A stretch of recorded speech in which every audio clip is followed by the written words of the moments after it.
दोस्तों, dark web के बारे में अक्सर लोग गलतफहमी का शिकार होते हैं। लोग समझते हैं कि ये प्लेटफॉर्म सिर्फ साइबर क्राइम और गलत कामों के लिए इस्तेमाल किया जाता है। बेसिकली दोस्तों, जब इसको डेवलप किया गया था तो इसका मकसद कुछ और था, लेकिन लोगों ने इसे इलीगल एक्टिविटीज के लिए इस्तेमाल करना शुरू कर दिया। इस वीडियो में हम एक इजी और इंगेजिंग तरीके से स्टेप बाय स्टेप आपको डार्क वेब के बारे में बताएंगे, तो हमारे साथ रहिएगा। सबसे पहले तो हम आपको डार्क वेब की हिस्ट्री के बारे में बताते हैं। दोस्तों, ये बात है 1990 की, जब अमेरिकन नेवल रिसर्चर माइकल के और पॉल ने पहली बार टॉर सिस्टम को डेवलप किया था। बेसिकली टॉर सिस्टम का इस्तेमाल करके डार्क वेब को यूज किया जाता है। ये सिस्टम अमेरिकन नेवी के लिए बनाया गया था ताकि नेवी की सेंसिटिव इंफॉर्मेशन स्पाइस और हैकर्स के हाथ न लगे। अब आपको टॉर सिस्टम के बारे में बताते हैं। दोस्तों, Tor system layers of encryption का यूज करता है, जो एक ओनियन के छिलकों की तरह होता है। जब आप टॉर सिस्टम यूज करते हैं तो आपका डाटा हर लेयर से गुजरता है और हर लेयर पे इनक्रिप्ट होता है, मतलब सिक्योर और छुपा हुआ होता है। जैसे एक प्याज के अंदर कई लेयर्स होती हैं, वैसे ही टॉर सिस्टम आपके डाटा को कई लेयर्स में लपेट देता है, इसलिए इसे ओनियन रूटर कहा जाता है। दोस्तों, इसको मजीद इजी बनाते हैं ताकि आपके माइंड में अच्छी तरह से ये कंसेप्ट घुस जाए।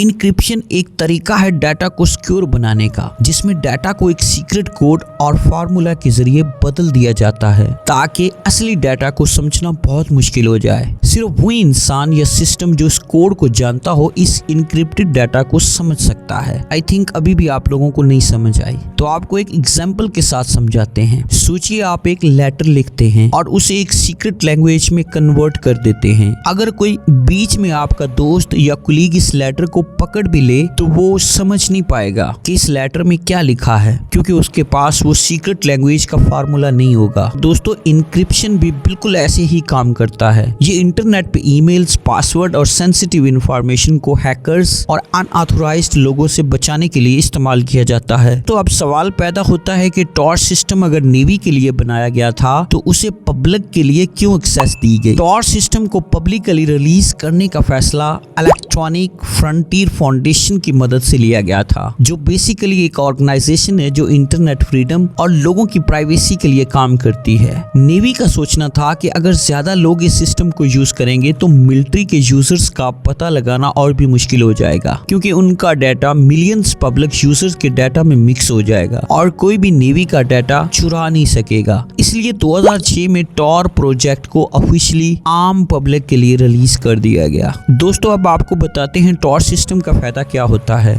टॉर सिस्टम का इस्तेमाल करके आप इंटरनेट पर अपनी असली पहचान, जैसे आपका नाम, लोकेशन और आईपी एड्रेस छुपा सकते हैं और किसी को पता भी नहीं चलता। इंटरनेट को 3 हिस्सों में डिवाइड किया जाता है: सरफेस वेब, डीप वेब और dark web. Surface web internet का वो हिस्सा होता है जिसे हर कोई एक्सेस कर सकता है, जैसे गूगल, यूट्यूब और फेसबुक। अब बात करते हैं डीप वेब के बारे में। डीप वेब इंटरनेट के प्राइवेट और सिक्योर हिस्से को कहते हैं, जैसे ऑनलाइन बैंकिंग और प्राइवेट ईमेल्स इसकी बड़ी एग्जांपल्स हैं। डीप वेब में ऐसी बहुत सी वेबसाइट्स होती हैं जो सर्च इंजन्स पे नहीं आती और उन तक पहुंचने के लिए कुछ खास टूल्स और सॉफ्टवेयर की जरूरत होती है। ये वेबसाइट्स ज्यादातर प्राइवेट होती हैं और उनमें सेंसिटिव इंफॉर्मेशन, पर्सनल डाटा और स्पेशल कम्युनिटीज का कंटेंट होता है। डीप वेब को समझना मुश्किल हो सकता है, लेकिन ये उन लोगों के लिए जरूरी है जो अपनी प्राइवेसी को प्रोटेक्ट करना चाहते हैं। और फिर आता है डार्क वेब, जो एक सीक्रेट और हिडन नेटवर्क कहलाता है। डार्क वेब को एक्सेस करना आम ब्राउजर से नामुमकिन है। इसके लिए एक स्पेशल ब्राउजर की जरूरत होती है जिसे टॉर ब्राउजर कहते हैं। टॉर सिस्टम के जरिए डार्क वेब को एक्सेस किया जाता है, जैसा कि आपको पहले टॉर सिस्टम के बारे में बता चुके हैं। ये आपकी आइडेंटिटी और लोकेशन को छुपा देता है और आपको एक गुमनाम यूजर बनाता है जिसका किसी को कानो कान खबर नहीं होती। डार्क वेब पर अक्सर इलीगल एक्टिविटीज होती हैं, जैसे ड्रग्स का लेन देन, ऑनलाइन हैकिंग सर्विसेज जिसमें आप डार्क वेब का इस्तेमाल करके हैकर भी हायर कर सकते हैं। इसके अलावा डार्क वेब का इस्तेमाल करके कोई दूसरा इंसान आपकी पर्सनल इंफॉर्मेशन जैसे आपका नाम, address, phone number, ID details, bank account numbers, credit card details चुरा सकता है और उनको अपने फायदे के लिए इस्तेमाल कर सकता है। दोस्तों, अगर आपको डार्क वेब के बारे में पूरा नॉलेज ना हो तो वो आपको डेंजरस सिचुएशन में भी डाल सकता है। आजकल साइबर क्राइम्स का रिस्क बहुत ज्यादा बढ़ गया है और आपको हमेशा अपने डाटा और आइडेंटिटी को सिक्योर रखना चाहिए।